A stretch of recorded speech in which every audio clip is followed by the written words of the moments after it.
Hey beer tubers! Today I found a beer from City Beer Store and I was pretty excited to see this because this is actually the first time this beer has finally arrived in San Francisco, if not the West Coast. Today I'm going to be having Dogfish Head's 75-minute IPA.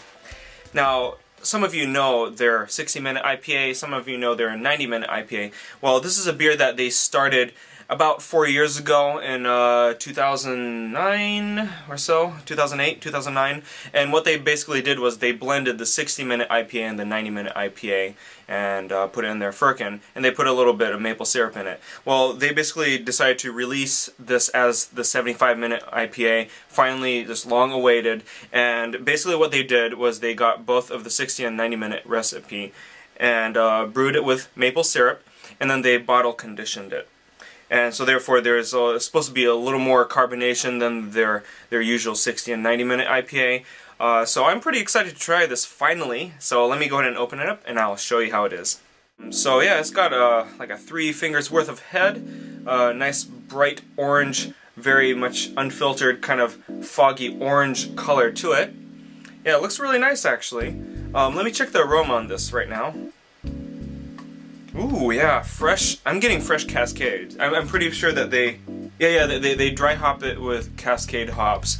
So you're definitely getting some fresh hops. Thankfully that they dry hopped it, which makes me happy, you know, because I'm a hop head.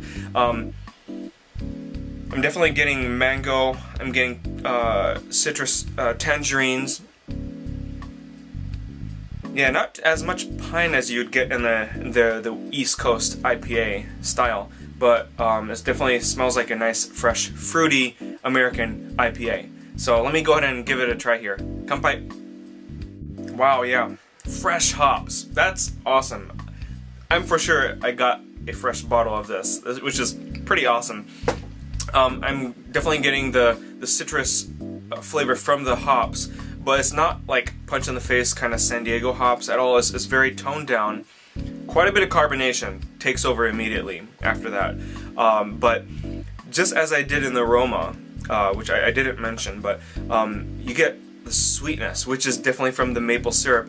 It's like more viscous sweetness that you usually get in a typical regular American IPA, but it's not that very malty, sticky kind of sweetness. It's definitely something else, which is the maple syrup, and a really nice finish. Man, quite a bit of carbonation, but I wouldn't say too much. But it's got enough to cleanse your palate as you're drinking it, while you're still getting that fresh, dry hop Cascade flavor on your tongue, kind of leaving a dryness. But then there's a sweetness as well, so it doesn't leave your tongue dry like some IPAs do. It's definitely just tosses you back and forth between dry hop and then that sweet maple syrup. But it doesn't linger on though, it kind of finishes off quick. It is a 7.5% IPA, so nowadays that's kind of like regular American IPA ABV, but yeah, it doesn't last that long, but it doesn't die out quick, so it actually does have a pretty good arc to the form of the tasting of this beer. Wow, this is really tasty. Now I heard just from some people that I know that they prefer the 60-minute, some people prefer the 90-minute, which I understand, you know, they're used to having that. Those IPAs weren't some of the ones I've gone to all the time, especially living in California, but this 75-minute is actually really, really good. It's something that I personally like subjectively in an IPA, and that usually kind of entails whenever I see a cloudy orange IPA, that's usually a good sign of it, because it kind of leaves that sediment, it leaves a nice flavor, but it's got the dry hoppiness, which is just really, really nice. It just got the bitterness, the citrus, that kind of just leaves it on your tongue, and it's really, really nice. Rating wise, I give this straight up an A. It's an A IPA for me, and that's coming from someone that's pretty spoiled living on the West Coast.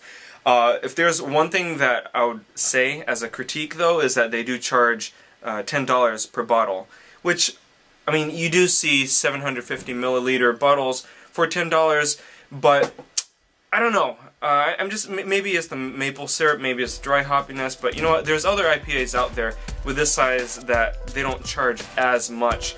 So that's just one thing that I personally thought is $10 for the beer is pretty steep, but aside from the price, I do guarantee that it's actually a really, really tasty beer. Definitely worth trying. So thanks so much for watching. It was the Dogfish Head 75-minute IPA, and I'll see you guys in the next beer blog. Kampai.